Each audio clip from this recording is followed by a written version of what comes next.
on today, May 20th, 1996. The interview will be with Ted Winestone, by myself, Heather Lee, in Memphis, Tennessee, and the interview will be in English. My name is Heather Lee, and I'll be interviewing Ted Winestone today, May 20th, 1996, in Memphis, Tennessee. Could you give me your name and spell it, I'm please? Ted Winestone, now in Memphis, Tennessee. Okay, one more time. My name is Ted Winestone. I'm now in Memphis, Tennessee. Could you spell your last name for me? W-I-N-E-S-T-O-N-E. And what was your name at birth? At birth, my name was Moshe Teva, M-O-S-H-A, Teva, T-E-V-A. And when's your birthday? September 24, 1929.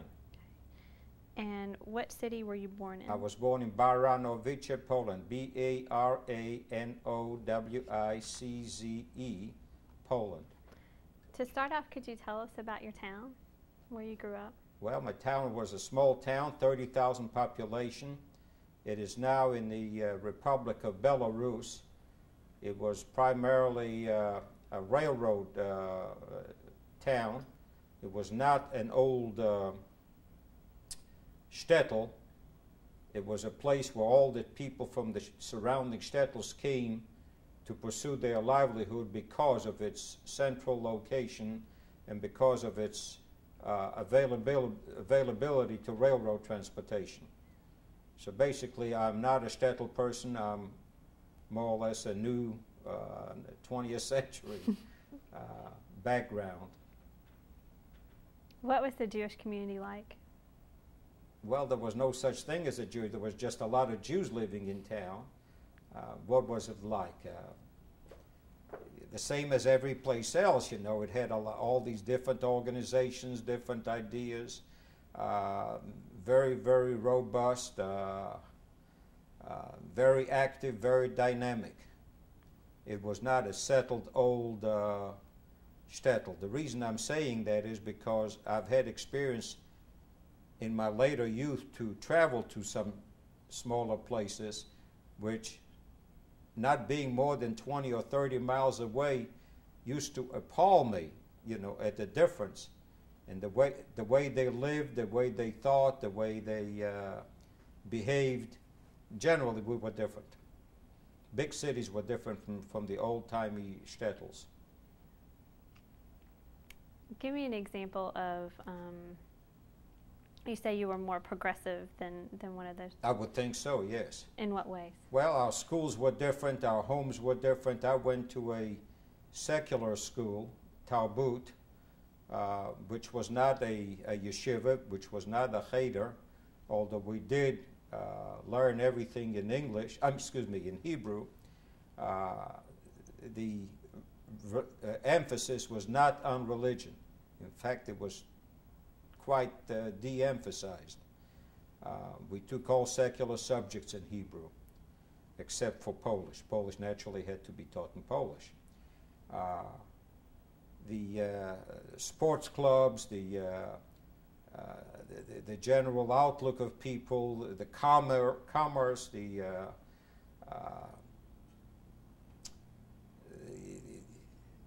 education, the social institutions, they were all 20th century. What kind of training, or what was your favorite subject in school?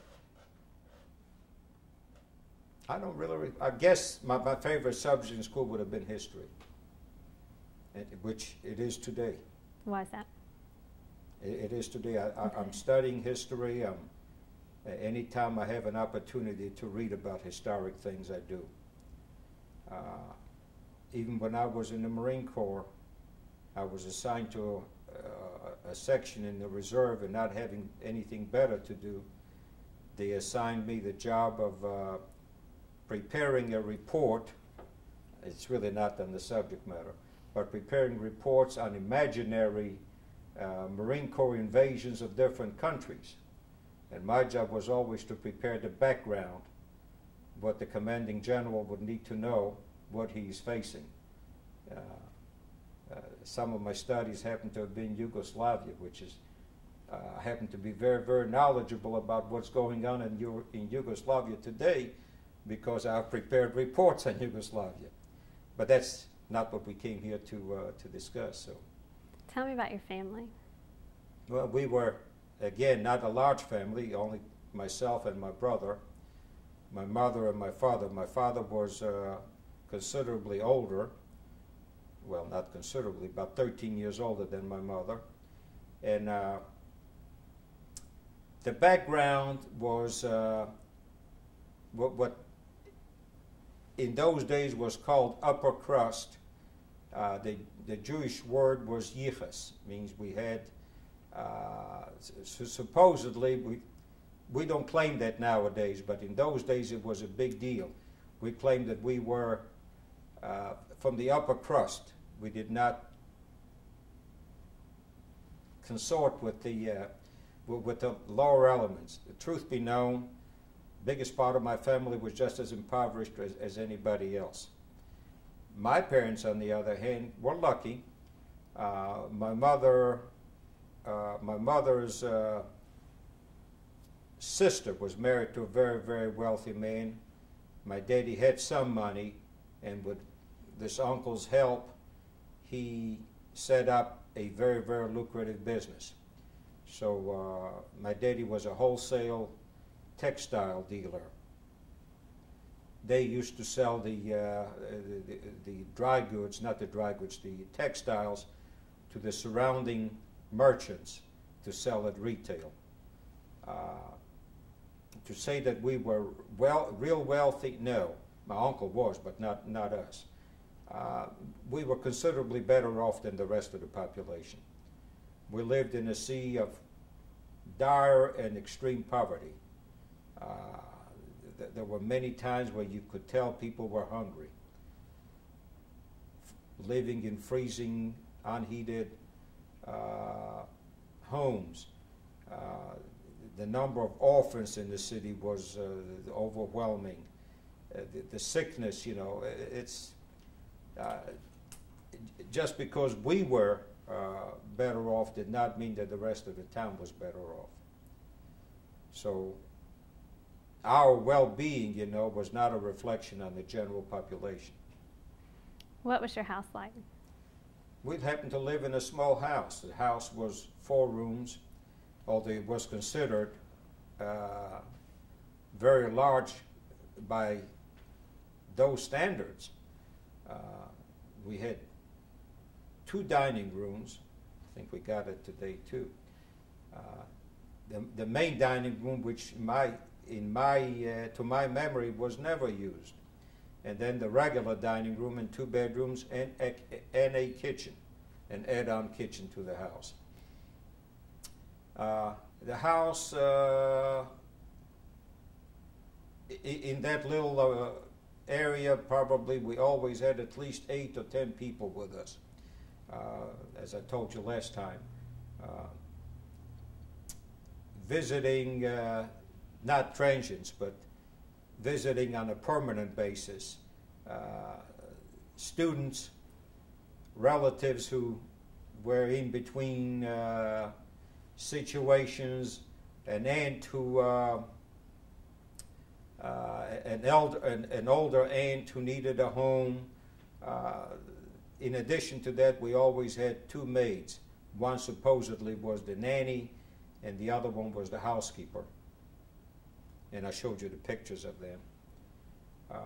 So the house was pretty crowded, but when you don't know any better, you think it's, you know, plenty of room. On my last trip, I went to visit my hometown. Of course, our home did not survive, but my uncle's house, the rich uncle's house, was survived, and I was telling my son how to locate things, you know, just to play a game to see if my memory was all right. They had, you know, this is not our house. Again, I want to reiterate, that's the uncle's house. What I thought was a great, big, long hallway in which we used to play football. Now you come in and it's just a hallway, you know. They lived on what you might call today a palace, and have a picture of that house. But that was not the the general rule. His was the exception. Our home was nice too. Had very nice furniture in the unused living room, dining room, so to speak. They had a radio, which many of the neighbors used to congregate at night to come to listen to concerts, news, what have you, under the pretext of playing chess, but basically to listen to the radio. Those were different times. I also had a bicycle, which was a rarity. It was bought with my own funds, but my own savings, but I had a bicycle. Most of my friends, probably out of a class of 50, maybe 3 had bicycles, 4 at the most, and I was one of them. It was a different society.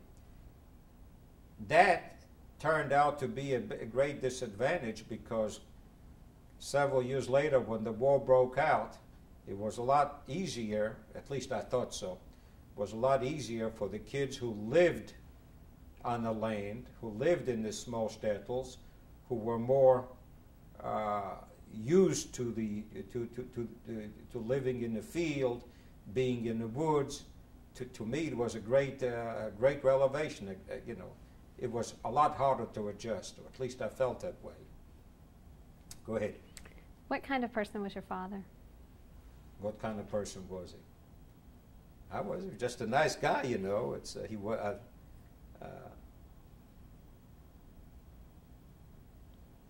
Several things I remember about him was he always preached not to mix with politics, not to mix into civic affairs, not to get involved in any public institutions unless you were prepared to take a beating. The reason I'm telling you that is because towards the end, right before he was killed, he had to take just the opposite position to what he believed in, because we had money. And now this is already a flashback to other times. And when my mother decided that if we could feed 2,000 people by her taking the chance and her paying for it, then she was going to do it. And she did. And as a consequence, my daddy was appointed as the supply officer or director for the labor camp that we were in. And I think if it weren't for that, he may have had a better chance of surviving. By being a known quantity in town, the Germans picked him up right away. In fact, asked for him to board the first, this is not something that I've seen, this is what was told to me, to board the first gas truck to be gassed and hauled away to their death. And that's what happened. My mother and my father together were the first ones to be hauled away and be killed. Coming back to your question, primarily he took care of his business, you know, and his family, and basically that's it. He was a little spoiled. His grandma spoiled him. I mean, my grandmother spoiled him, and it showed a lot in his daily behavior. Very, very meticulous person. Never left the home unless he had his collar on straight, and the tie, and the shoes had to be just shined just so. The trousers pressed meticulously, which I remember years ago on a Friday evening when he came back from the barber shop, and he and a friend were standing on the corner and comparing who got the better haircut, and if the both sideburns was exactly straight. And I was a kid, I said, what in the hell difference does it make? It's going to grow back tomorrow. You know, but that's the, very, very, very neat person. The reason I'm bringing it up, because I'm not. and maybe that's the reason I'm not. Too much about my daddy I don't remember. I remember more about him what was told to me about him than what my own impressions were. And he, in his own hometown, he was a favorite. In fact, he was one of the, during World War I, he was the police chief in town. They had a, what you might call a volunteer police department. So he was the police, no, not the police chief, the fire chief. His brother was the police chief. And he was the first one in his county to have an automobile. Couldn't drive. Having an automobile required having a chauffeur, you know, with all the paraphernalia of the special overcoat and the eyeglasses, you know. A very outgoing person. My mother, on the other hand, was not. My mother was more a doer, more socially oriented, trying to see what she could do for others. My mother was brought up in her grandfather's house. Her father having been a religious, not a functionary, but a religious student. And I'm talking about my mother now, and her background. She too came from another small town where they were the people who lived in the middle of the square. So apparently, going by the location of the town and the honor that was extended to her when I came to town, must have been that they were very, very prominent, if not the most prominent family in town. However, her father was not from that town. Her mother was from that town. So her father, whose name was Pinsky, Zachapinsky, his way of living was to go to America to work 5 years, save up enough money to come back to his family and sit in the shul and study for as long as the money lasted, and when the money ran out, back to America he went. He made 3 trips like that. Unfortunately, the poor soul got caught in World War I in between his trips, and on his final trip he died in Connecticut. So my mother sort of was brought up in a grandfather's home. She was more down to earth, more down with the people, because she knew everybody in town, and everybody in town knew her. On my last trip, and I don't put much weight in it, I saw a very, very, very old lady, and she wanted to know who I was.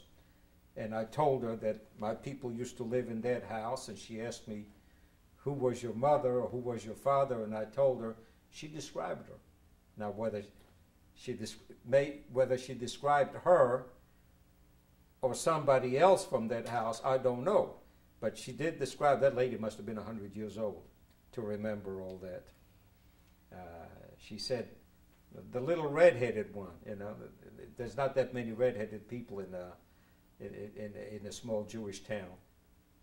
So apparently she described her properly and she remembered her.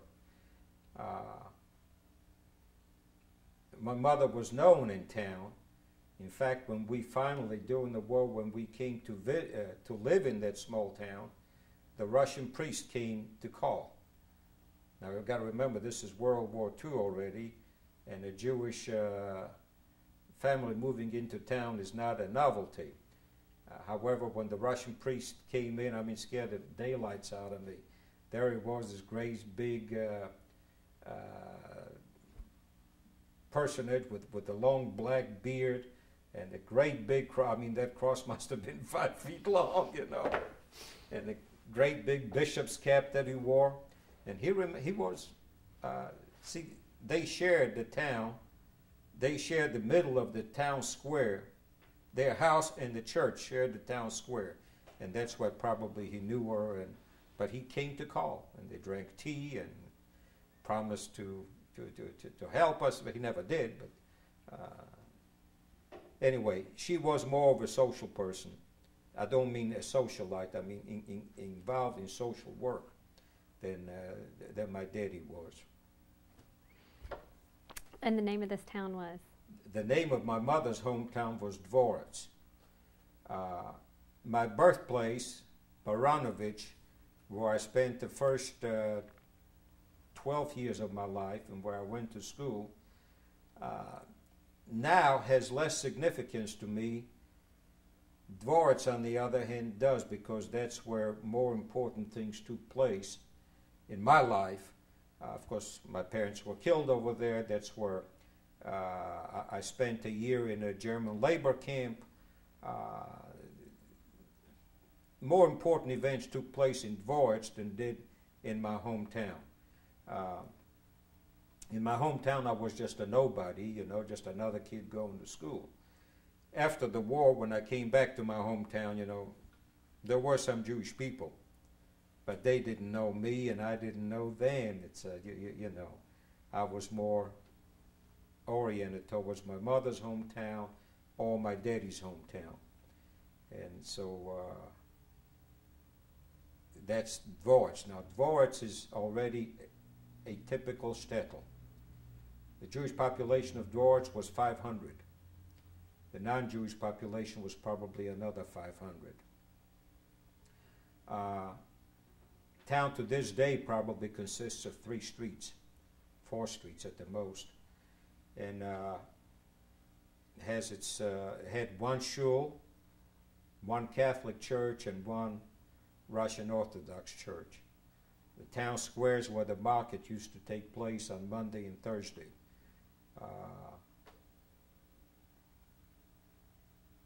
The roofs were still, there were thatched roofs made out of straw. The problem with a roof like that is it catches fire easy. So fires were pretty common in those days. People were very, very backwards. For instance, people were not known by their last names. Jewish people, nowadays, people go by their last names. Jewish people particularly have no significance in last names. In my mother's hometown, people went by their name, their ancestor's name, and probably their 3rd generation ancestor's name. Now, the name was not always the father's. It depends on which of your parents was the more known quantity. So, for instance, in my mother's hometown, where her mother came from, she was known as Rivke Reles. Rele was her mother name. Reles being the of Rele. And Rele was known as Rele Neyal Selix. So when I came to that small town and they asked me, whose little boy are you? And I tried to explain to them, and they say, oh no, you are Rivke Rele Neyal Selix. That was my identity. Not by my name, but Rivke. Did it fall off? Rivke Rele Neyal Selix. Show you how the town was developed.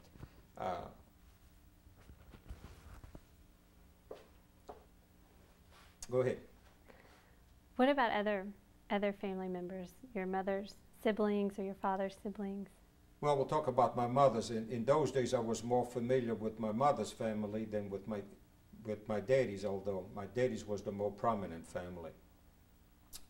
My mother had 2 sisters. One of them who was married to this Mr. Iskowitz, who ended up in Memphis, Tennessee, and another one lived in the big city, Vilnius. My mother also spent World War I at home. She was still a little girl, and she went through the agony of a town in the midst of an uproar, where her sisters were already more worldly, and they escaped to Russia. They were better educated. Her and her sister were very, very, very devoted to one another. I mean, just you've never seen anything like it. It just so happened that my mother had 2 sons, and the rich sister also had 2 sons. And although we were not the same age, there was an age difference of 2 years between all of us. My older cousin was 2 years younger than me. I mean, older than me. My younger cousin was 2 years younger than me, and yet my brother was 2 years younger than him. So we had sort of a group of 4 boys growing up together. There were some, what is it, hand-me-downs, you know. I remember there were some hand-me-downs being given from the rich sister to the poorer one, although we were not poor at all. Bicycles, for instance. But that's not unusual. On the other hand, her sister was even more liberal-minded than my mother was. I always thought my aunt was a communist, but that's not true. They were just more outgoing and more charitable in their behavior towards the rest of the population. Story goes that my rich older cousin got a watch for his birthday, and then there was a big uproar in school, and some poor kids were sent home, and the police came and arrested him, and they accused him of theft. This is another boy. And when they finally faced him down, this was a boy from a very, very poor family. Most of the time he was sent home because they couldn't pay their tuition. And suddenly he was caught with this with a watch. Let's not even say elaborate, just with a regular watch. And when they confronted him with it, I mean, at first they assumed that he stole it. And when they confronted him with it, and he said, "No, I didn't steal it. Shlomo gave it to me." And when they asked Shlomo, he confessed, yes, you know. He said, "This was a poor boy," and he says, "I will have another watch someday." He will never have a watch, so he just gave it to him. I mean, that's the type of people they were. My uncle, on the other hand, was very, very outgoing. He was the president of the school. He was president of the local bank. Very, very wealthy people. In fact, when he came to Memphis, he wrote to us, this is no reflection on anybody, he wrote to us that the Jews in Memphis were so bad off that if it weren't for the problems that the Jewish people were feeling in 1939, that to come to Memphis and to live in the Memphis pinch was the worst thing that can happen to anybody. It was very degrading. A lot of money was sent to him from the old country. So when he came to Memphis, he was a wealthy, wealthy person here too. This same uncle, later on when I came to America, offered me, he remarried, and he offered me his home, and I lived with him for 7 years until I grew up and went through school. And they never adopted me, but I was like a son to him. Go ahead. And your uncle's name was? Iskowitz, Iskiwitz, Israel Iskowitz. And your aunt? My aunt's name was Rachel. As a matter of fact, when the first bombs,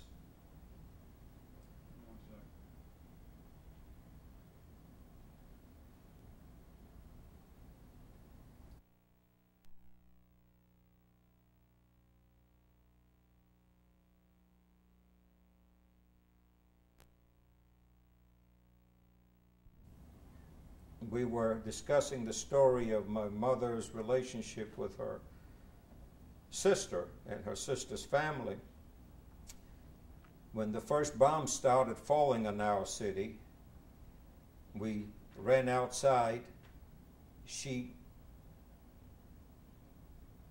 jumped and covered her body over her nephew instead, and not over her own little boy, who was right next to her. Now, that could have been a coincidence, but they were very, very close sisters. However, my mother's sister was more worldly. There was a lady who traveled to Paris twice every year. We spoke French on Thursdays. She made several trips to Israel. Her husband used to attend the spas in Czechoslovakia, Austria, Germany. They were very wealthy people. My people didn't go to places like that, but we did go to the country every year. Spend the whole summer, rent a cottage over there in a small town that I visited and I pointed out to you. Small town's name was Novoyelnya. In those days, there was supposed to have been a big social event to spend the summer in Novoyelnya. Anyway, so much for my aunt. My aunt consorted a lot of times with writers in town and essayists, political loudmouths, that type, and had a huge home to entertain them with a salon, old-time aristocracy. Well, you become aristocracy when you have money. Go ahead. What about your father's family? My father's family were old, and this was not told to me by my father.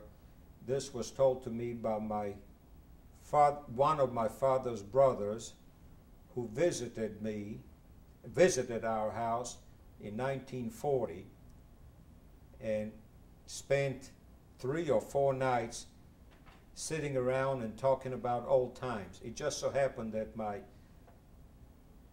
the bedroom where I slept was right next to the room where they used to have their long conversations, and my daddy was bored stiff with all that, but nevertheless the other members of the family sat around and listened, and I bore a little hole in the wall so that I could see, not only listen to the conversation, but see the faces, as they were being responded.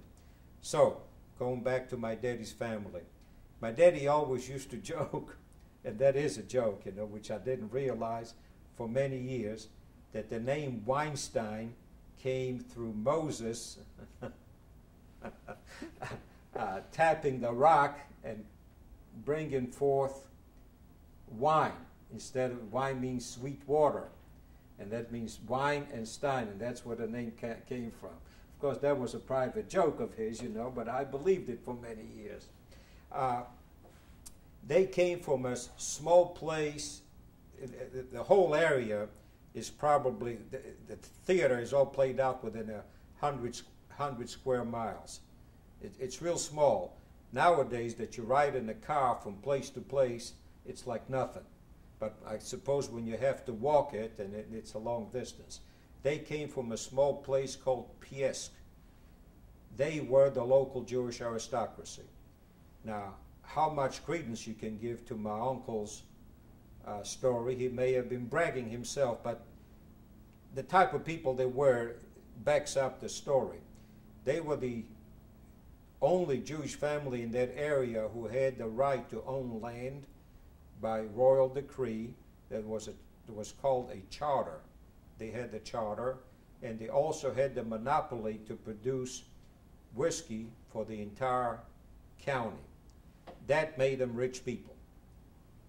The grandfather was, you got to realize that rich families used to marry off their daughter depending on the amount of money they had to buy a rich husband. So the grandmother's family bought this dandy and brought him to town, and he was the bigwig for many, until his death, for many years. As a matter of fact, the local Jewish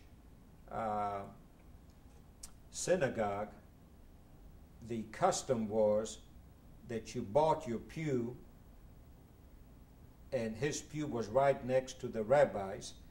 In other words, he sat facing the congregation instead of the congregation, you know, like everybody else, facing eastward.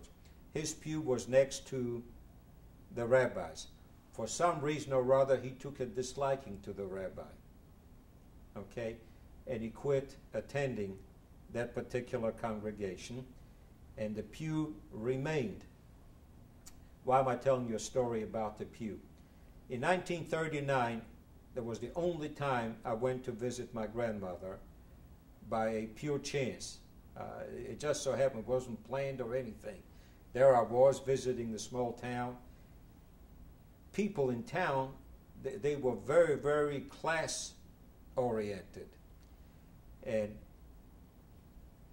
as I would walk by the streets, most people would step aside, you know. And I couldn't figure out what all this problem is about. And then I realized what it was. On the first Saturday, I was there 2 weeks. The first Saturday, there was a commotion in town. My grandmother made me go to synagogue, which is something I normally didn't do. But, you know, I'm visiting her, so I have to do what she has to do. And the beadle, the shamus, comes to me and says, takes me by the hand, and I'm walking right behind him, and he leads me up to the rabbi, and he sets me down in that pew. And then a commotion started. No one sat in that pew since 1911, because the grandmother maintained it. And finally, as she was getting older, she had to designate who was going to sit in that pew, and I was her favorite son's oldest son, and I was given the opportunity. Now, what significance does it have? Really nothing. But in that, trying to give you the psychology of a small town, you know, that's just, it was a big uproar that finally somebody sat in that pew. My grandmother maintained had a great big home, maintained the grandfather's study till the last day. No one ever entered it, just like, you know, when he died in 1911 till 1939 when I visited it, the door was open. You could look into it, but no one ever entered it. It was that type of a thing. They had 11 children, most of them very, very outgoing people with quite forceful qualities. Some of the brothers were very, very prominent in many ways, good and bad. I happen to have spent my partisan years, my wood years, the time when I spent in the woods, with one of my daddy's least desirable brothers. I mean, he was very forceful, but he was forceful in a different direction. Real odd person, you know, loud mouth, you know, but he did the best he could, and it really through his activity that I survived. Anyway, coming back about my daddy's family, obviously the grandmother came from the local crust. The best I can figure out, and the best my recollection is, they were millers. They always had mills. In fact, there were 3 mills in that particular town, 2 of which were owned by cousins, you know, different branches of the family. And that's one of the mills that I worked in later years. My grandmother was a widow most of her life. Her husband, having sired 11 children, died young and left her with teenagers and you know babies, and very, very hearty soul. When the German came to kill her, to haul her away, She said, "Not on your life. Nobody kills me." She grabbed his gun and hadn't struggled with him. You know, a lady in her 80s had the guts, you know, to jump out and fight him for his rifle. How true that is, I don't know, but that's the way the local people told us. Very tough and very outgoing, and as a consequence, you make enemies that way. So when I was in the woods, we were not the most desired people, strictly for old hatreds.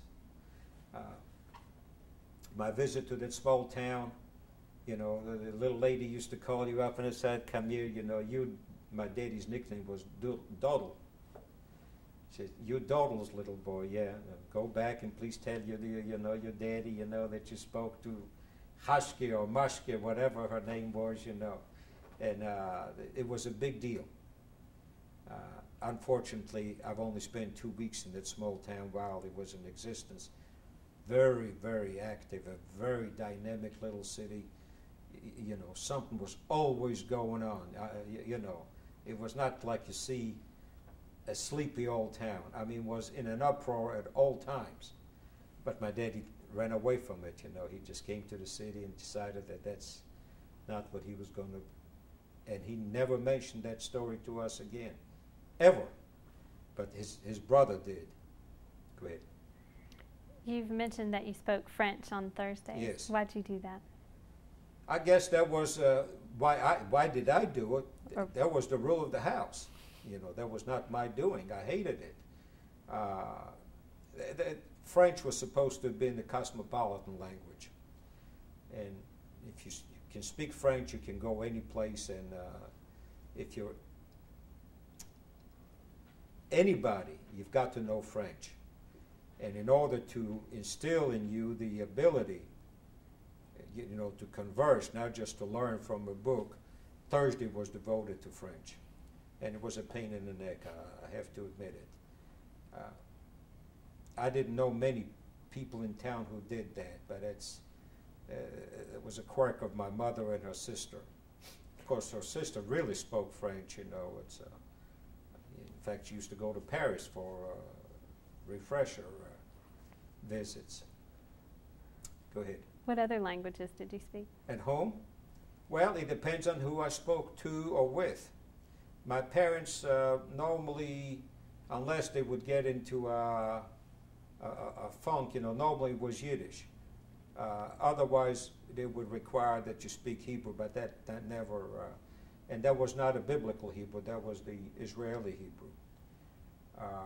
Mostly Yiddish with the parents. My nanny was Belarusian. One of our maids was Polish, you know, so we spoke Polish with her. Some of the, I didn't have any non-Jewish friends except one, and he was Belarusian. In school, they taught us Polish. So we were pretty multilingual. And when the Russians finally came in 1939, I was sent off to a cavalry school. Unbelievable as that may be, and I hated every minute of it. I never had good experiences with horses. All we did was just brush them and clean them, and the horse would kick, and I was glad to get away with it. After that, I was in an agricultural school that first year, which came in a lot of agricultural theory, not practice. And then I went to a Russian school, because we're still talking about languages. And I was very good at it, too. It never took me much, it wasn't easy, but it never took me much trouble to adapt to a new language. Later on, when I had to learn English, I think English was the hardest language to adapt to. What kind of relationships did Jews have with non-Jews in the town? None. You know, the only relationship I had was this particular one boy. He happened to live in the neighborhood, and when we played ball, he would join in the ball game. And that was the extent of the relationship. None whatsoever.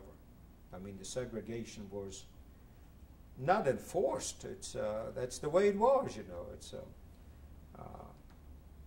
they lived probably 3 houses behind us, and the soccer field was right behind our house. So you know, and you just couldn't help it. You know, you needed an 11th person. You know, and he happened to have been a good ball player. You know, and he just played along with us. He spoke Yiddish too. Did you ever experience anti-Semitism? Very much, yes. On certain days, even in a progressive big city like ours, you tried not to mingle in the streets. I happened to have been on this visit when I tried to orient myself, and it just couldn't do it. I couldn't figure out where I was in that small town. And finally, I thought maybe if I asked where the churches were, then I could try to locate things. And the church that I was asking about didn't exist anymore, but they directed me to the Catholic church. And I walked in the churchyard, and that church was decorated with some modern artist in those days, you know, had some great decorations. My friend Joe Tagg, who's a priest in Memphis, finally explained to me what those decorations were. Anyway, the point I'm trying to make, there's this great big eye in a triangle. That eye scared the daylights out of me 2 years ago when I saw it, because it reminded me of the same eye that I saw 50 years ago. Just being near that church was a scary experience. Okay?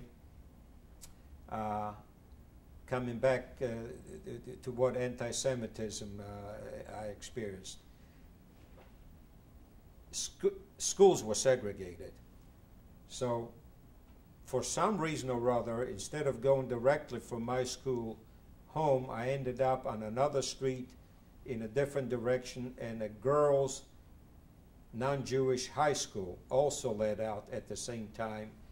And they caught me in that area, and they were going to kill me.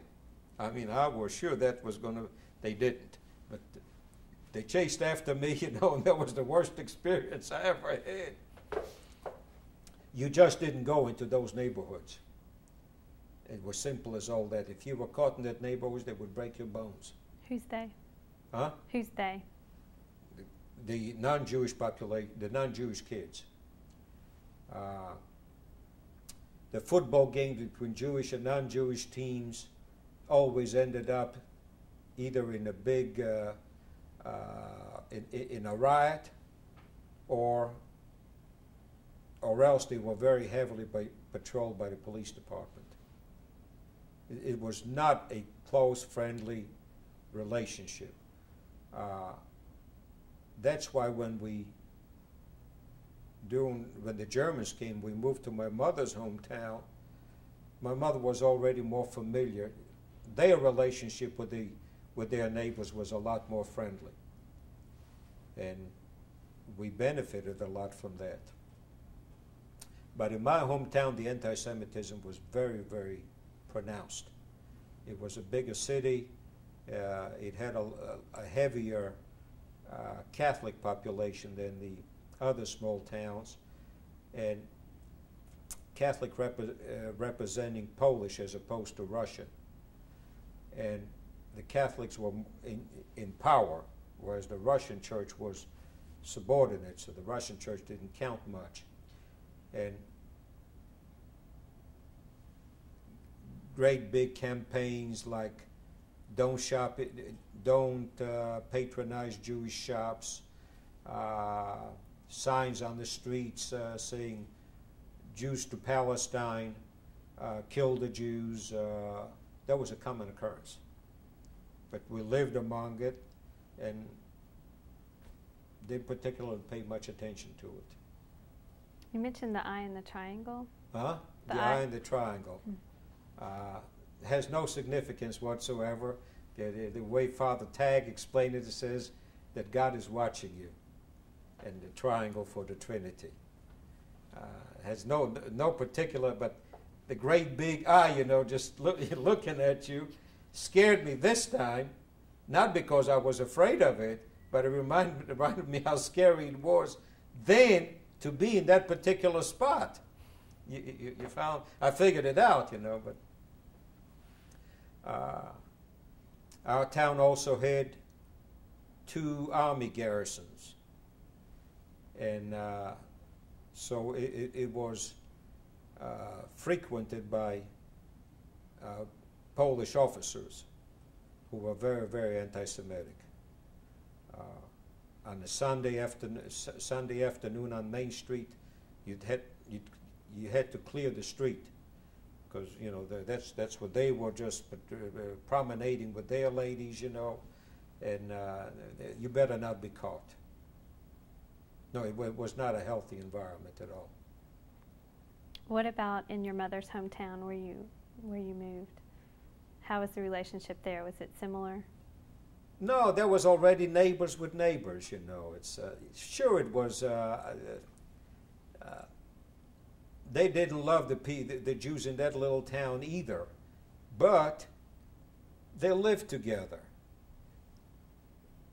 They worked in the same, you know, your garden is here and my garden is here, and you know, I plow. A lot of Jewish people were farmers in those days, small plats naturally.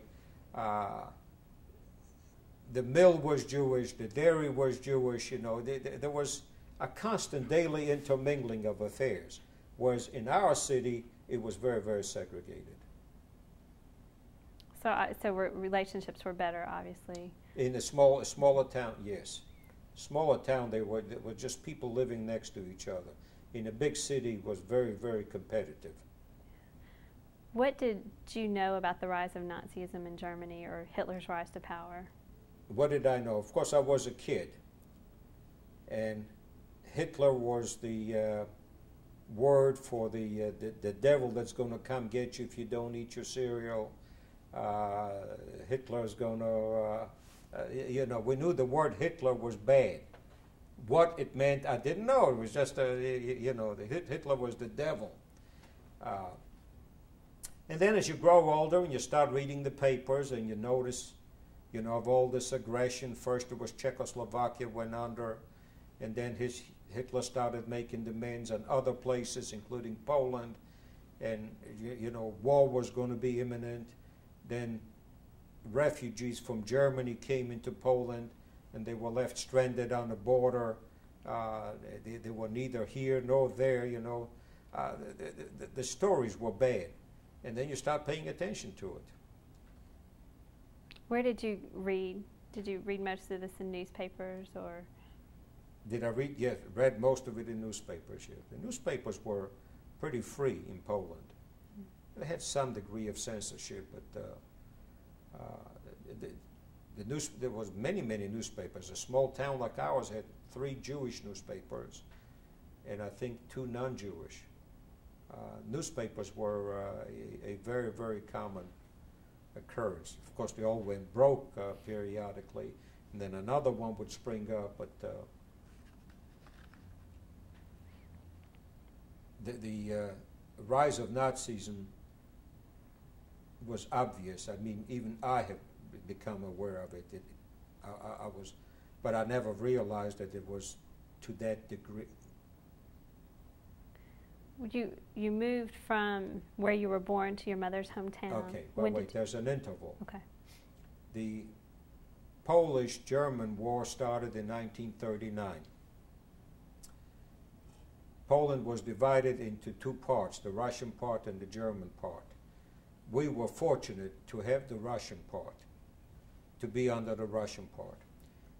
There again, we were not, our family was not quite the accepted part. Why? My daddy was a merchant. My daddy was smart enough to procure a union card to show that he was not really the owner, but he was an employee of the store that he owned, you know, which made him sort of legal. All the merchants were shipped to Siberia. he thought he was lucky to escape that fate. You know, I wished he didn't. And so now we're under the Russian domination, and for children, it was pure heaven. They have done one fantastic job in those days of indoctrinating a whole generation of kids. We were dyed-in-the-wool communists, ready to die for Lenin, ready to die for Stalin. This was it. Anti-Semitism was officially abolished, although later restored to a great degree. The freedom that the Russians offered us in those 2 years was absolutely, unheard of. On the other hand, they destroyed religion. They prohibited the study of Hebrew, which to us was fine. It was a dead issue anyway. And we have mostly abandoned all that nonsense. Just the old fogies were just hanging on to it. But as far as kids were concerned, it was the greatest. The opportunities, schools were opened up. In the former ways, if you didn't have any money, you didn't go to school. Unless you went to a cheder, and there too, the rabbi wouldn't teach you unless you paid him tuition. Education was free. Health was free. For children, organized sports, organized activities. I happen to have been, I'm not a singer, but I sang in a choir. Our choir was directed by a very, very talented Polish choir master who escaped from Poland. So we were involved in a choir competition, which was unheard of. And there were 50, 60 kids, transported, the county we won, and then we went to Belarus, which was the republic, to Minsk, and, I was with a bunch of kids who were never out of town. And there we were in competitions, treated royally. Lo and behold, we won the competition in Minsk and went to Moscow. Now, this is an unheard of story. What did I was in Moscow 3 days. I saw the Kremlin in the old days, with the bells ringing, the whole bit. The only thing I remember about that trip, they had something that was called Fabrika Kuchnia, means factory kitchen. It was like a big McDonald's, and was the first time in our lives we ate hamburgers with French fries in Russia. So when I finally came to America and people were talking about McDonald's, what's the big deal, They had that in Russia in 1941. But anyway, for children, it was a great, great experience. They've done one fantastic job of winning over the youth during those 2 years, but that only lasted 2 years. June 1941, the war broke out. The Russians disappeared.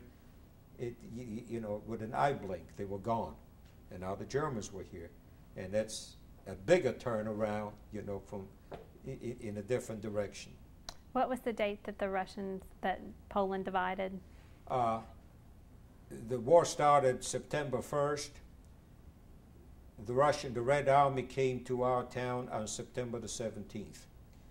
Our town was bombed by the Germans on the 13th or the 14th or thereabouts. I know the Jewish holidays were then, and it was during the New Year's holidays, Rosh Hashanah.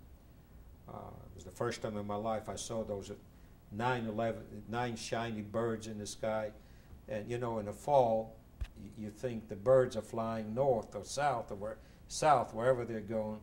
And next thing you know, I said, gee whiz, that's not birds, That looks more like planes. It was a beautiful sight. The next thing you know, the bombs started falling. We didn't have much bombing. Several houses were destroyed, after which we left town. Go ahead. He's tapping you.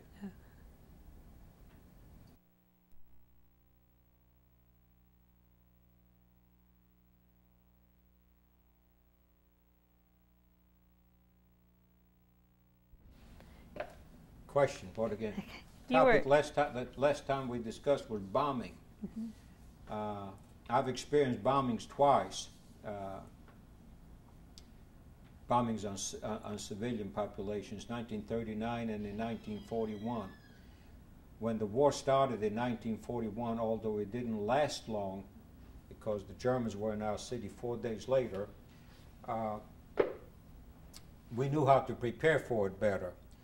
We promptly dug the trenches in the backyard, so you got some kind of a shelter. There were several German attacks in our city. The one that I remember the best, and I do want to tell at this time, the bombs started falling, and this big wig from the MVD, in those days was called NKVD, which was the Russian not secret police, the Russian party police. They're the ones who caused all the trouble. He jumps in the same shelter with us. And as the bombs began to explode, he started hollering Shema Yisrael, which is an outcry Jewish people use in time of need. Shema Yisrael, it means, hear, O Lord, you're the only God, you know.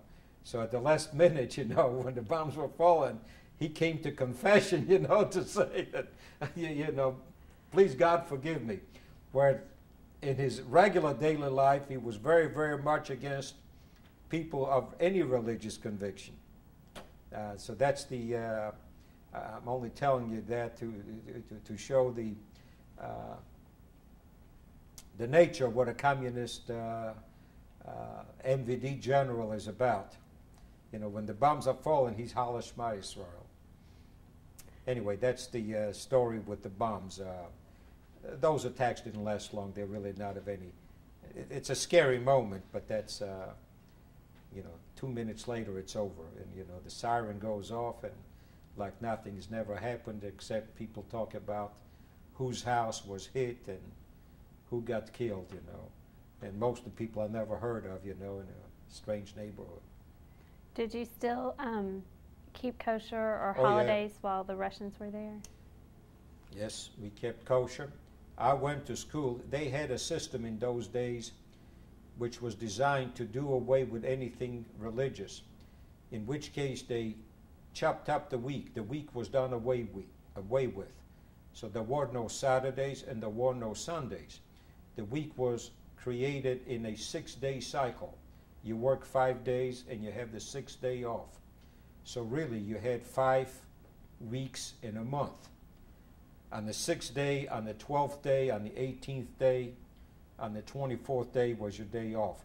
And not all of them were on the same, some other people had on the 23rd or on the 22nd. In other words, the Sunday was sometimes on the first day of the week, sometimes on the 3rd, so that Saturday used to come out on you know, on different times in the school cycle. Yes, I went to school, and I observed as much. I did not observe any of the Saturday rules. Kosher, yes. Kosher I kept till I was 14. My brother, on the other hand, was too stubborn. I never did realize why. I never figured it out, but he would not write.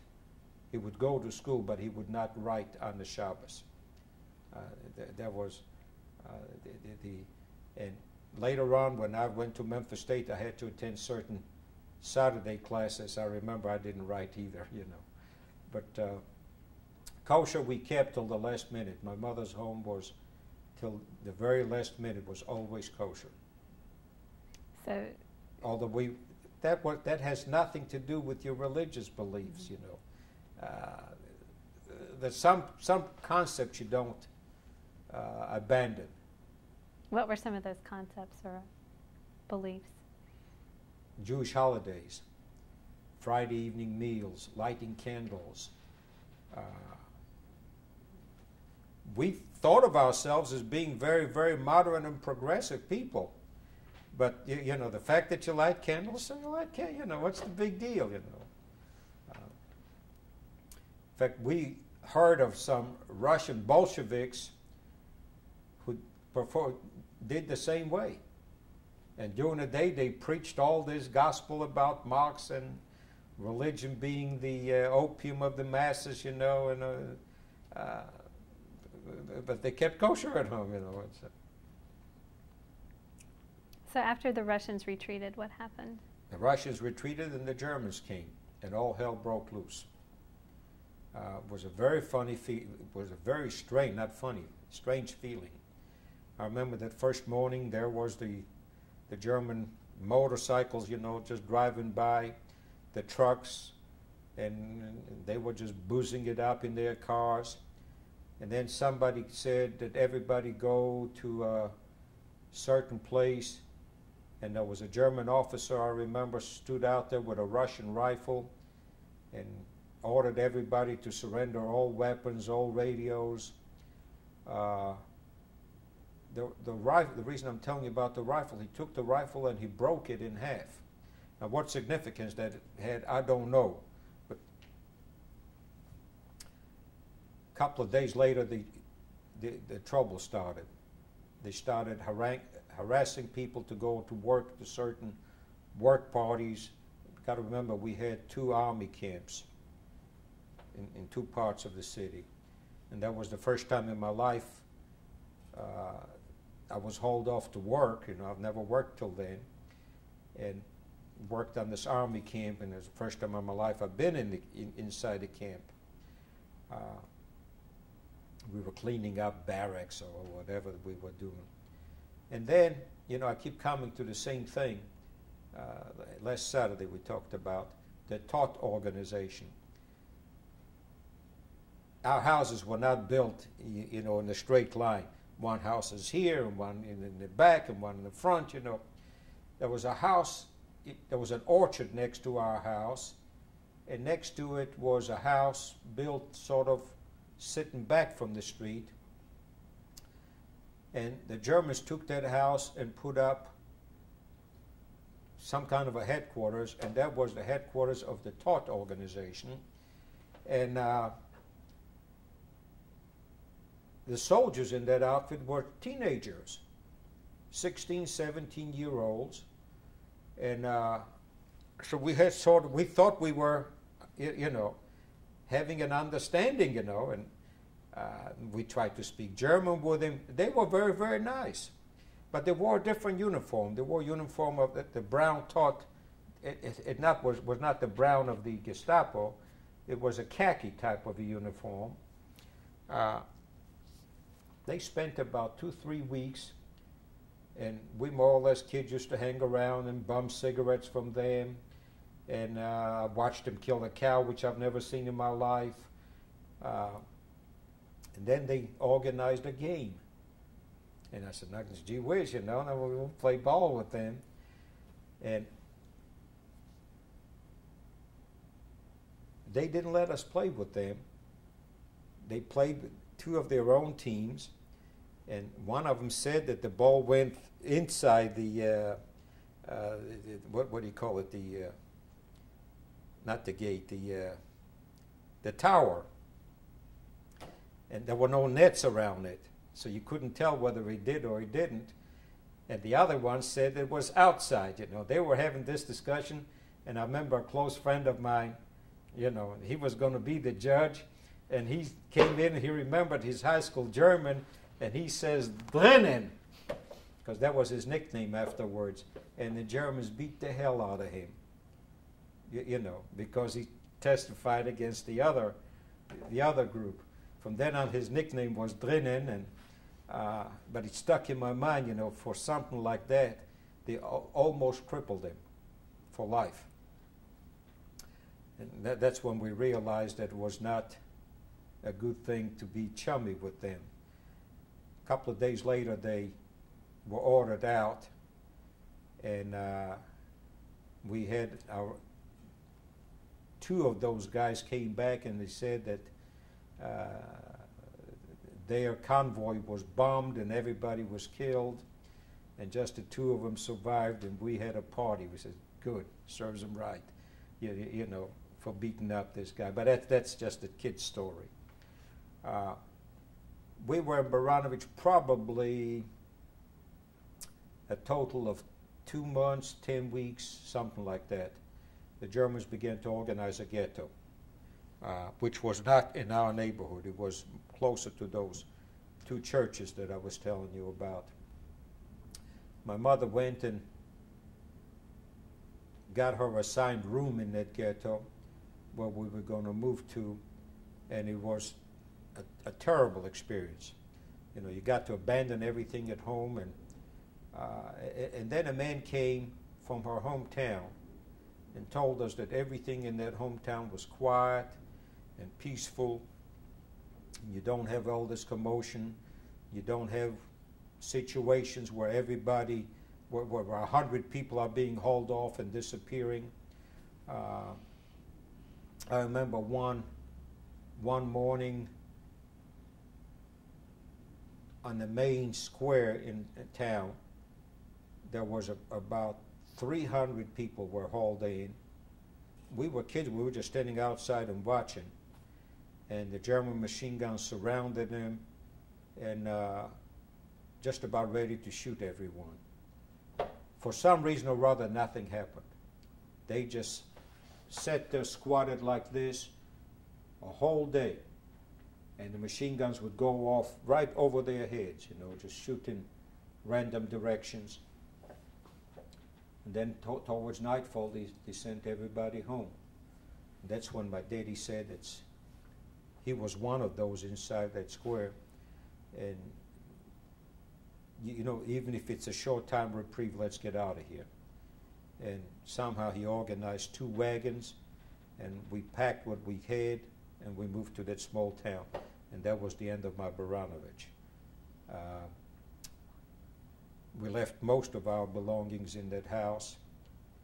I remember my commendation from my,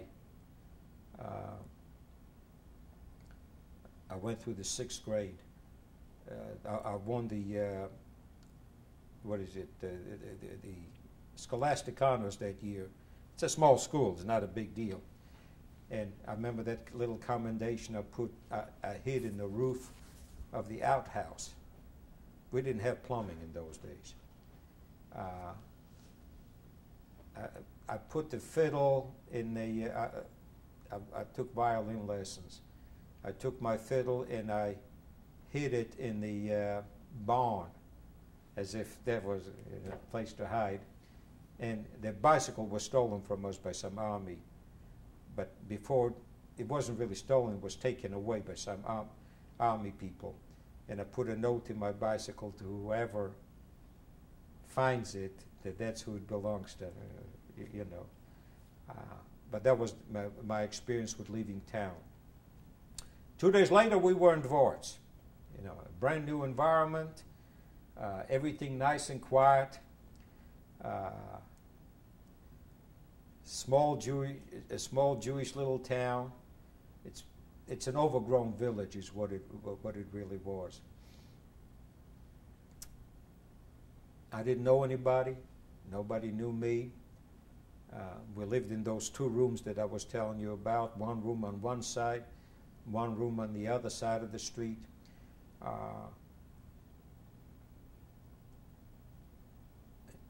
Tell you something about experiences, social groups, okay?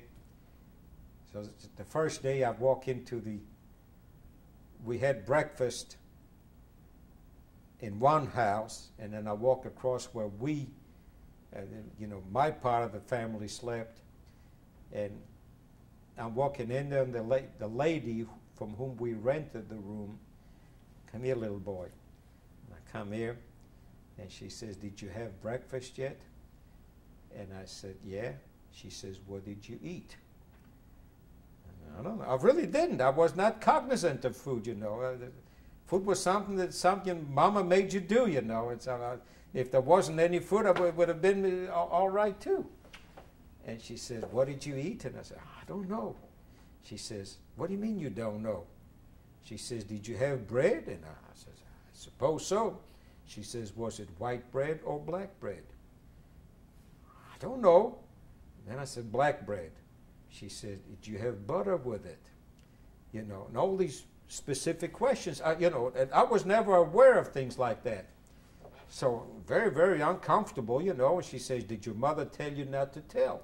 I said, "Oh, no, you know, my mother didn't tell me anything like that." So now we're going for lunch, you know.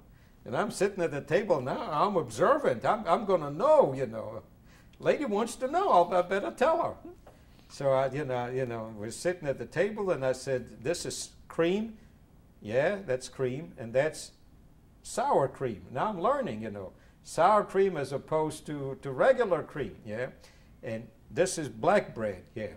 And this is my mother said, "Why are you asking all these questions?" She right away figured out what was happening. She says that the lady next door, because she came from that background. You follow me? She says, "It is not polite to talk about what you eat or what you don't eat."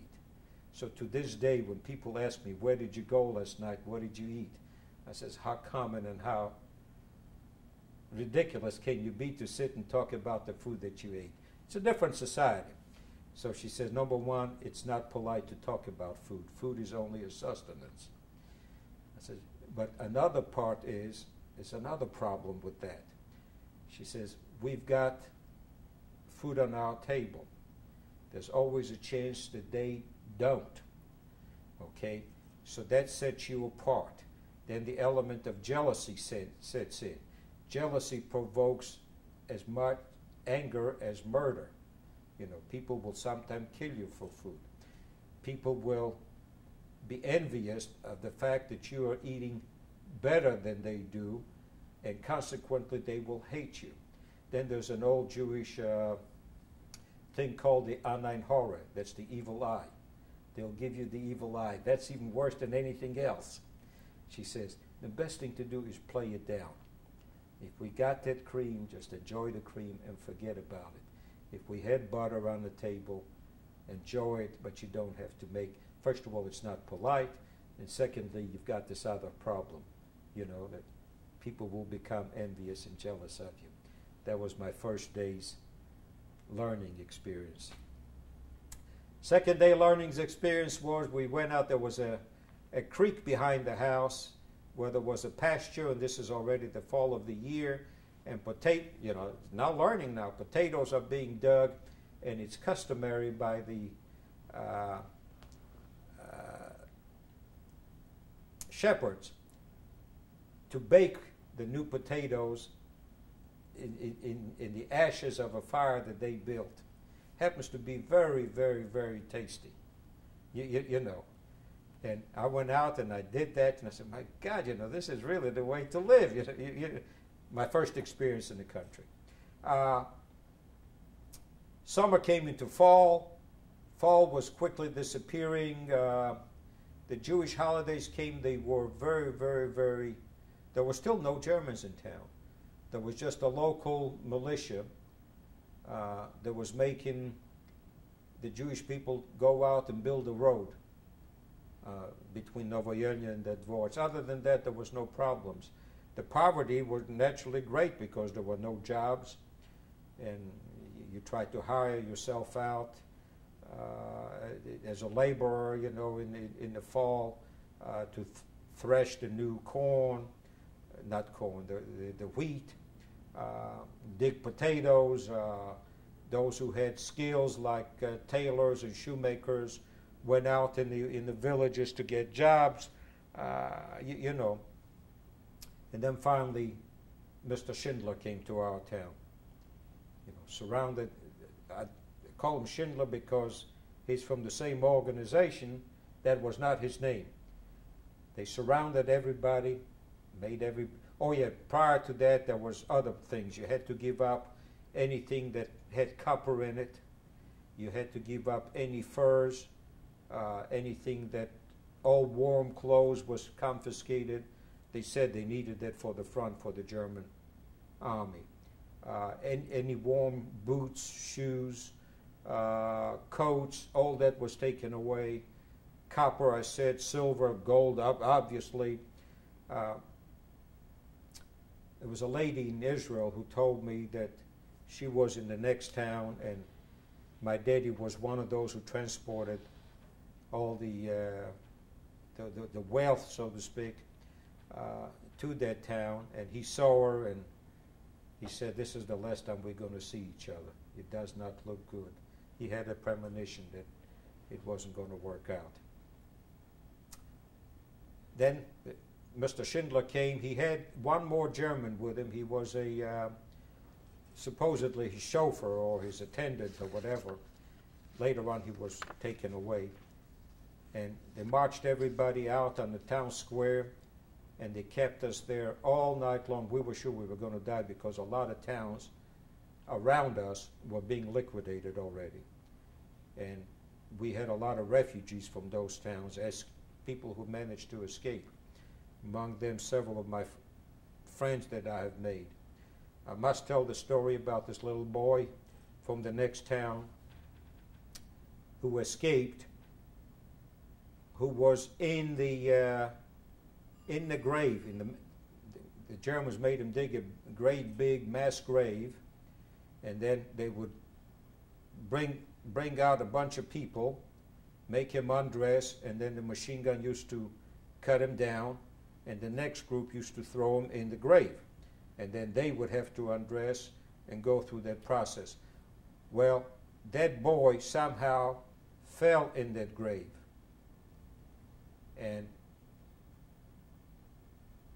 but he wasn't killed. So he heard the German saying that he's going to take a break. He says he is tired of this heavy work of constantly having to kill. I mean, his job was just to mow him down as they were being brought out. So he was taking time out, and the kid got out of the grave. He crawled out, and he went right by that German machine gunner, but that was his time out. He wasn't doing anything then, so he crawled right past him. He saw him, and he let him get away. He let him get away. The kid came and went home, of course, realized that everybody was dead, so he came to our little town where he had an aunt. And then he spent the rest of the year with us, in the same group with us. He was my age. That's why I know his story. Another boy came to us from another small town like that with just as gory a story, even worse. But I knew him from Baranovich. We went to the same school together. And he escaped. And of course, Mother took him in, and he was alone. He was orphaned by then. When the winter time came, he disappeared. He disappeared, and then he showed up about 4 months later. But this time he was in the woods with the partisans, and things got really bad in the woods. And he brought me a bullet, a rifle bullet. He says, this is all, he brought me a memento of what he had. And again, he came to live with us, and I was fool enough to carry that bullet with me throughout my being. If the Germans ever searched me, they would have shot me for it. But what the purpose of a bullet, but that's a kid, I was trying to be daring on it. Told me all about life in the woods, which was an unbelievable story. Came in later. It came in, to good use. Then it disappeared again. Wasn't but a couple of weeks later he came back again, but this time he had a bullet in his head. They shot him. Somehow he got shot, and a bullet got in his head and was lodged right next to someplace in his brain. He could still move, but he couldn't talk anymore. And there was a makeshift hospital, and then he stayed in that hospital a couple of more weeks, and then our town was killed out. So naturally, he died over there. But I knew his stories. They were just as gory as the first story I told you. Anyway, he told me about life in the woods. We're coming back to Dvorets right now. Dvorets is now made into a ghetto. This Mr. Schindler, the timing is not right, but Mr. Schindler is making a ghetto. And he makes, a ghetto means that one side of the street is within the ghetto, the other side is without the ghetto. And the barbed wire goes from one house to the next one. The houses are close together. So the front yard is being barbed wired. The windows are boarded up. If you have a porch like that, that's torn down. Our house, all those houses in Russia have porches like that.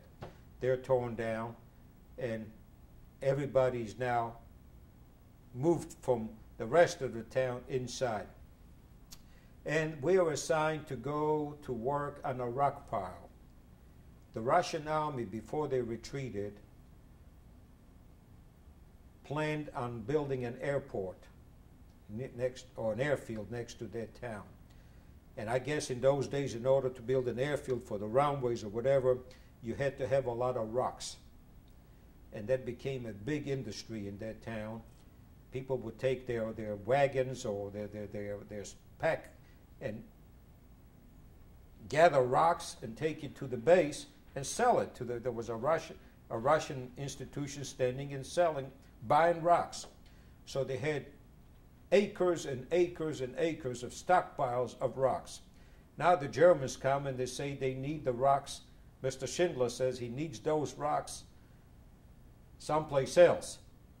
And that was the purpose of our camp, was to haul these rocks to the railroad, load them on cars, and then the cars used to go away and they went someplace.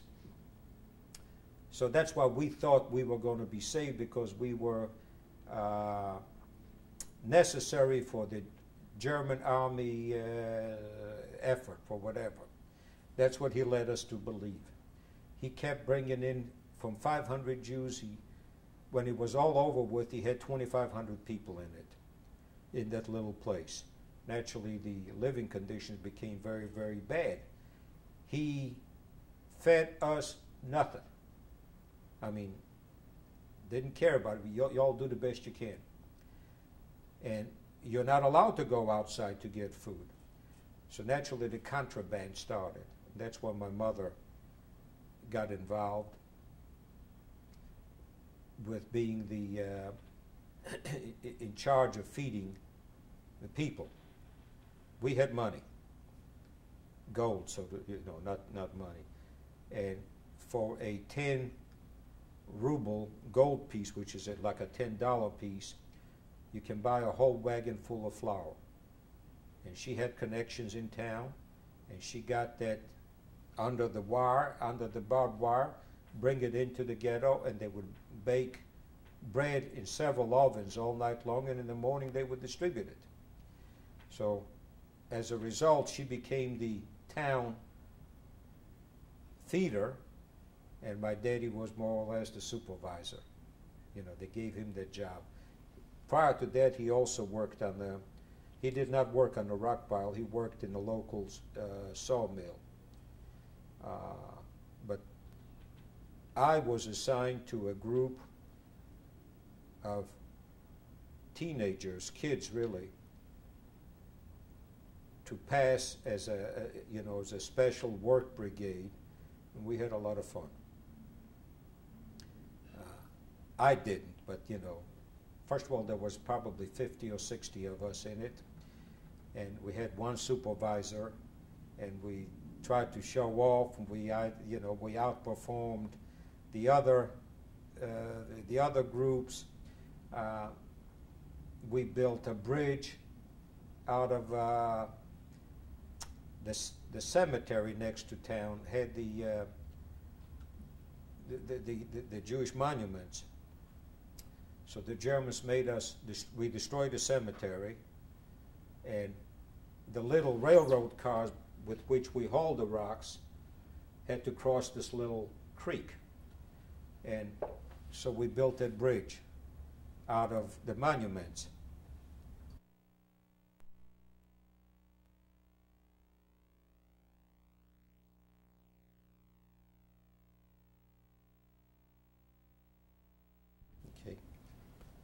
we're on the subject of life in the camp, in the labor camp, we have a tendency of, at least I have a tendency of overlooking the rough, forgetting the bad, and just emphasizing on the funnier or the lighter side of life. That is not the case at all. You know, we were kids. We tried to make the best of it. Life in that labor camp was really, really rough. To begin with, the hunger, you know, with my mother's largesse, the best you got was one slice of bread, and that was to keep you all day long. People used to literally risk their lives, skip out of the camp. Remember, the camp was not well guarded. Skip out of the camp and go to the neighboring villages to beg, steal, borrow, do whatever they could, you know, to just beg a meal. And if they were caught, they were shot, and there were many instances like that. The work was very hard. Hands were calloused, cut up all the time, because rocks, you know, working with rocks is pretty hard. But it made you develop. It gave you physical strength. Cold, you were not, in the wintertime, you were not given any gloves, you know, and handle icy things with your bare hands can get really bad. Hunger was the main thing. We hardly ever saw any strange Germans except this Mr. Schindler, who used to ride by with his girlfriend on his horse and, you know, hand out orders, and that was the end of it. A couple of times there were some passing Germans came by, and I remember I worked at that little railroad station in a little shed. I went to get a shovel or I don't know what it was. And this German ran in there, you know, he wasn't supposed to be there, but he just suddenly appeared, and he had this great big whip. And I caught the tail end of that whip, and believe me, it hurt for months afterwards. One time, he was just swinging left and right. Anybody in his way was catching the whip. There were several attacks like that by marauding Germans. Sometimes they would kill a couple of people for whatever reason, but you always thought it was someone else. It was not you. You know, just as long as you behaved and did your job, everything was fine. Now you got to remember, we were now reduced to one room in that house. There was 8 of us. By that time, there were 12 of us in that room. Of course, we built bunks, you know, 2, 3 high. In fact, some of them even had mattresses in it, because we lived in the same room where we moved into.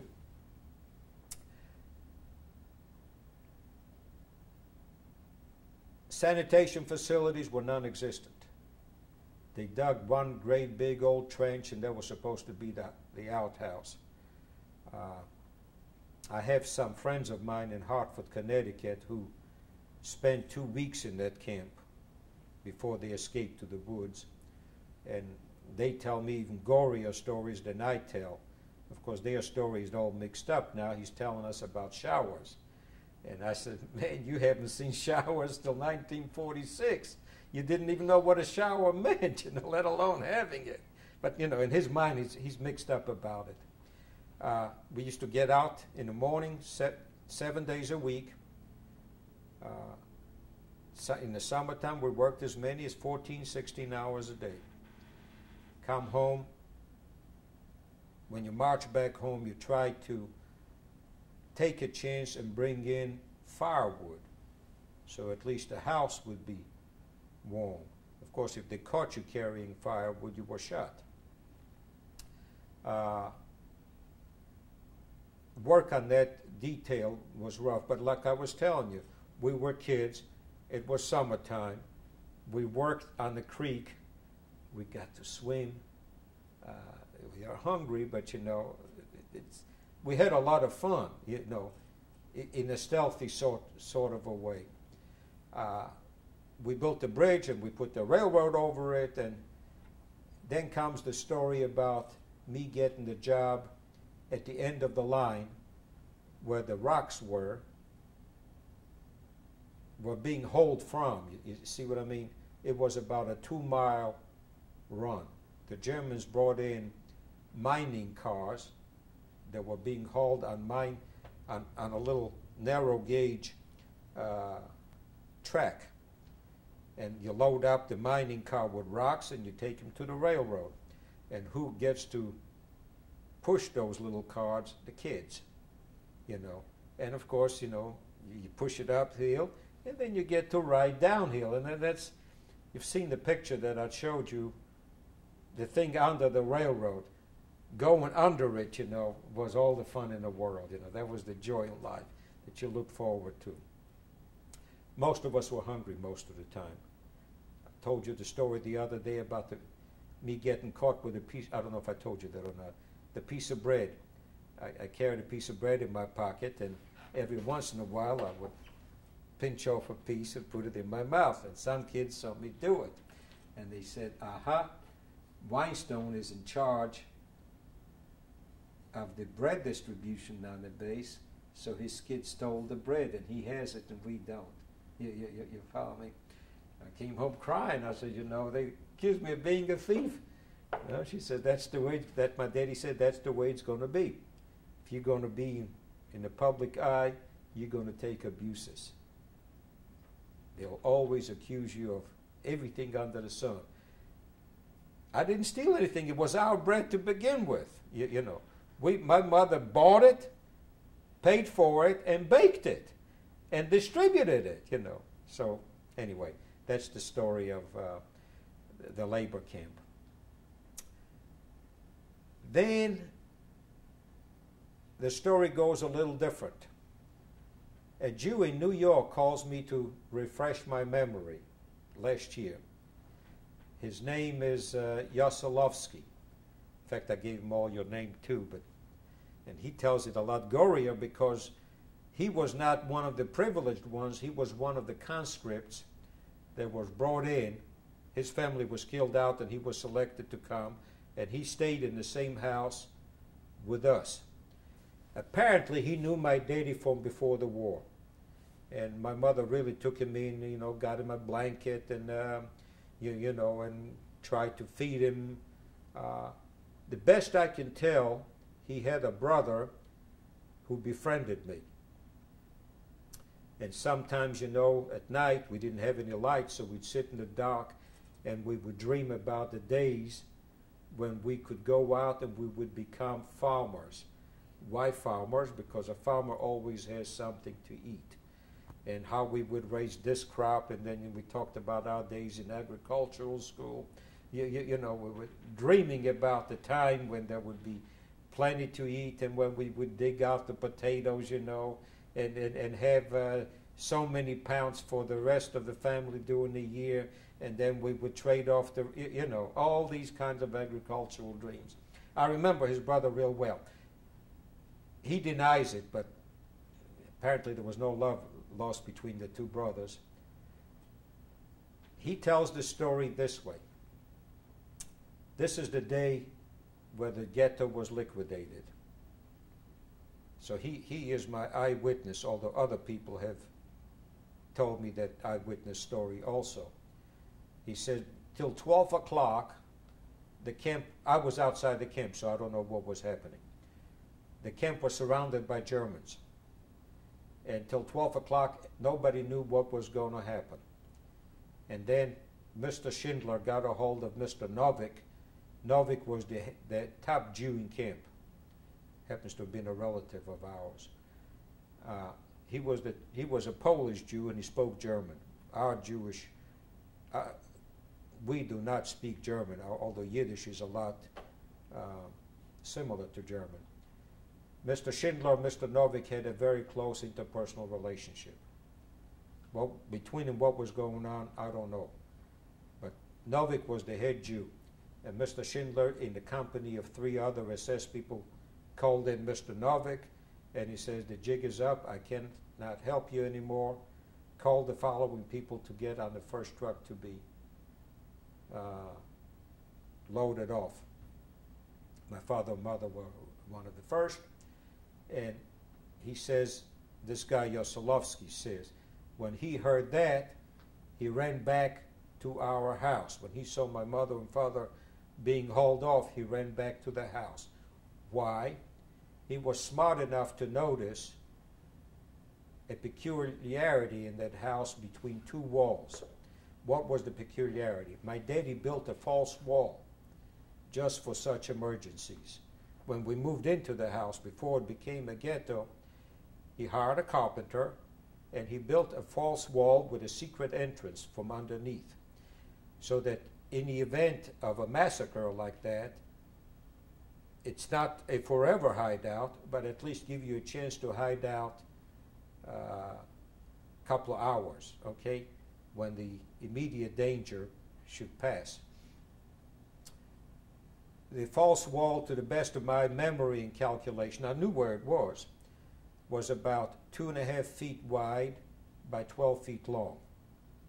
Mr. Yoselovsky and his brother forced themselves into that hideout. That place was already jam-packed with people. He says there were 29 of them in that hideout. While all this massacring, everybody was being hauled away, he was in that hideout. That's his story. Now, I wasn't there. My brother was there. My aunt was there. One of her sons was there. Another cousin of mine was there. He mentioned to me all the people who were there. Had a perfect memory. He knew everybody and knew everything about me. Knew about my likes and dislikes and my relationship with an elder aunt that I didn't like and she didn't like me. I mean, he was a very observant person. But even though he wasn't supposed to know about that wall, he figured it out and he forced himself into it. And why is he calling me? Because he has a certain affinity for me. He says, your daddy built the wall where he hid out. And he says, after the first day, when the first day was over, they got out at night when it got quiet. They got out to catch some fresh air. They were suffocating. And to see if they can find something to eat. And he says, my aunt says to him, whatever his name is, you're a young man, you've got to make an escape. See if you can escape. He says, we are older people, we are women and children, you should not stay with us. So he says, I don't know where to go, I don't know how to escape. She says, I'm not going, as if she had any power, she says, I'm not going to let you back in to the hideout. Basically, she forced him, after a long conversation, he and his brother and 2 girls made a break and they escaped. So he says, your daddy built a hideout for me to hide out, and he says, your aunt made me escape from the hideout to survive. The next day, the townspeople tell me, the Germans burned down the labor camp after they took everybody away in a gas truck. And I've got something to comment on that too. After they took everybody away, they burned the camp down because they figured there might be somebody hiding out in some private hideouts like that. And actually, when the house caught on fire, my brother and the other 20-some people got out. The Germans caught him, shot him, and supposedly threw him in that well that I went to look up at this time. That was not the well, because the well is still functional and there's no bodies in it. But that was, my brother survived by 2 days. Now, I was outside of the ghetto. I witnessed, and I will tell that story later, I witnessed the beginning of the action, which was somewhere early in the afternoon. I was about 200 feet away from the ghetto. just came to reconnoiter to see what was going on. And it was very quiet. And then suddenly a mass of people appeared and threw themselves bodily. They stormed one of the barbed wire fences. In other words, they were just, if 50% get by, then they get by, and the Germans started shooting. I saw the storming of the barbed wire, but I was not inside of it. And I thought that when the Germans started shooting, that they spotted me, and they were shooting at me, so I ran away. That was my witnessing. That's all I've seen of the action in the liquidation. We hung around Dvorets for about 2 days before we went to the woods, because we really didn't know what's happened. We didn't hear any shooting other than that particular outburst. This was the first time the Germans used gas trucks, where they would load up the truck with people.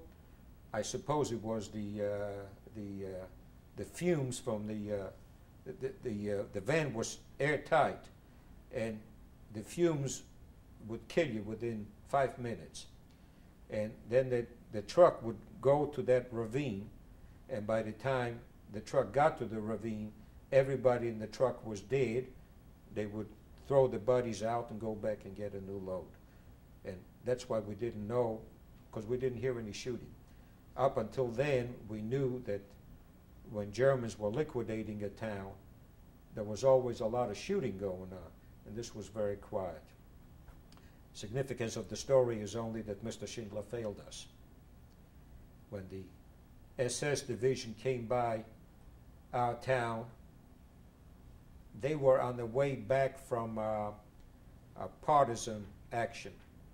And as they passed our town, whether they had orders or not, I don't know, but they liquidated that town.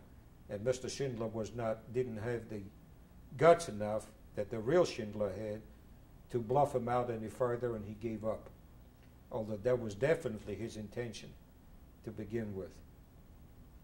Whether he was making money on the deal, or whether he was just having a good time staying out of the army, I don't know, But there was a major whose name I don't know. I'm just calling him Schindler for convenience, and he ran the operation all through December the 28th of 1942, at which time my labor camp experience came to an end. Thereafter, it's the story of my experience in the woods. Again, what happened in that labor camp? We worked very, very hard. Of course, no pay, no food. Whatever quarters you had, you had. It was strictly patrolled and supervised by a small group of local militia and self-organized. But we were hoping that would be our mode to survival. Life in the camp was unbearable. People committed suicide. The death rate, bodies were being carried out on a daily basis to be buried outside the camp. And then when we destroyed the cemetery, they were being buried right within the camp. Right there where you lived, the body was buried next to your house. There was a makeshift hospital there where my friend spent the last couple of weeks, and it was not a hospital, it was just a place for people to receive acts of mercy, and to die. But a crematorium, there was not a crematorium, and there was not an action of shooting. The whole act of killing the entire 2,500 people must have lasted 3-4 hours. By dark, in the winter time, if the action started, say, at 1 o'clock, by 3 o'clock or 4 o'clock, it was over. The entire camp was liquidated. I was outside the camp, and what can I tell you about life in the camp? Although I was an exception, I had it a lot better than others. but the misery that the others went through was just unbelievable. Details. A group of Ukrainian soldiers happened to have been on a train, okay? And you remember we worked at the railroad track. So the train stops, and the soldiers get up and beat they never shot at anybody, but they beat the daylights out of every one of the workers on the rock pile. I mean, they maimed them. They never killed anybody, but they maimed them. You were at everybody's mercy. There was another group came, can't remember, I think they were Estonian. You see, all these little Russian republics had the Germans organized the national, organized national armies to fight Russia, but in reality, they turned on their Jewish population. So we come from a republic called Belarus, who never had any national aspirations, and the Germans had trouble creating a Belarusian army with a desire to kill. But there were plenty of those anyway, and they did a pretty good job, but not as bad as the others. The fear of an Estonian or Latvian or Lithuanian soldier coming by was, just as soon, you're guaranteed you're going to be killed or at best maimed. Again, hunger in the camp was people were just starving to death. The Germans never, not even 1 ounce of bread was supplied by but it had to be all done locally. And, it was an impoverished town to begin with. And I don't think there was another person than my mother that provided the bread for the town. And that was it. The rest was you were on your own. You had to, go out in the local villages, and if you were caught, you were shot. But life in that camp was, I was in that labor camp probably 13 or 14 months. And then my parents were killed, and my history is another chapter, Now it starts the story of the woods. This guy Yoselovsky tells me the stories, how life was in that camp. I guess in a house, even though the temperature outside is so cold, but when you've got 50 or 60 people in the house, it's not so bad. But we did have some heat, because we used to sneak in as, bring in a stick. This one would bring in a piece of wood, and then you create a fire. And but a lot of them lived in barns, were not even houses that were converted into barracks, and they strictly froze to death. Okay, how far does the tape have to go? Okay, well, we'll continue on that life in the camp. My daddy was made one of the supply people, and that's why he was called off one of the first to be hauled away by name. The rest, they were just carrying off bodies.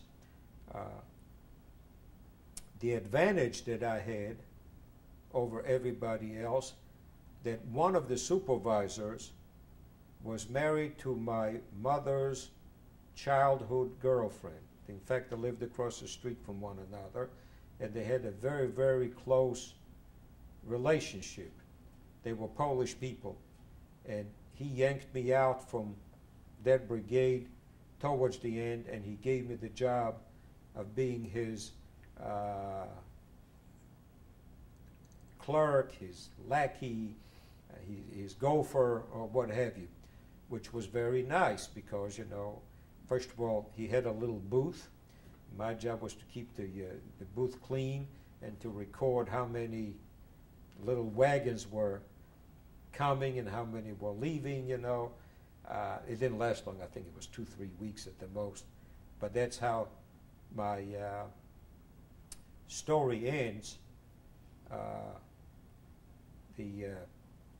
Okay, the story with the woods ends like this. We went out to the first shift, our little group, and particularly me, because to get things ready for the day's work, we had to be there first. To get the wagons up there, they had to be loaded, and after working a couple of hours, the word came, the camp was already surrounded by the SS people that morning, so we knew there was problems. But we went to work as usual. Then the word came that everybody better get back to camp. For some reason, I did what I always did. I was the last one to leave. I had to clean up the supervisor's booth and get ready for the next day. And so I did that. By that time, the mass of the people were gone. After cleaning it up, I walked out of the booth, and there was a couple of more stragglers. To be exact, there were a total of 10 of us. A couple of more stragglers, you know, 2 here, 3 there. For whatever reason, they missed the word. And they didn't get back, and they're looking to me. I'm the man who's the connection to the supervisor. What should they do? You know, they're afraid to go by themselves unsupervised back to camp. So I go back to the supervisor. I told you the story yesterday.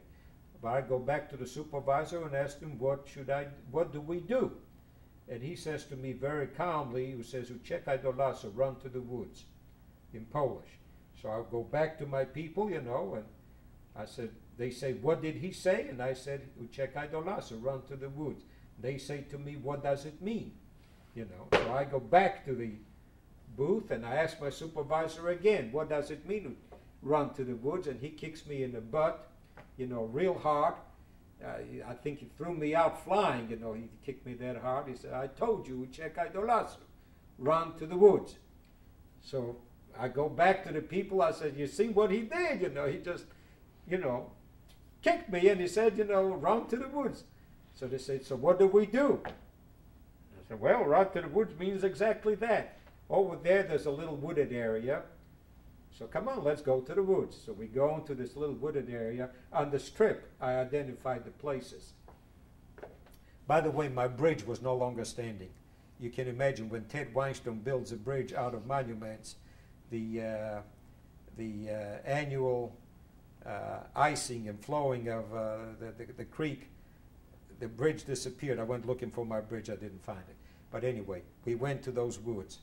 We spent the rest of the day in those woods just standing, you know. You get to the little area, so now we're in the woods, now what, you know. And then the story will change after you change the tape.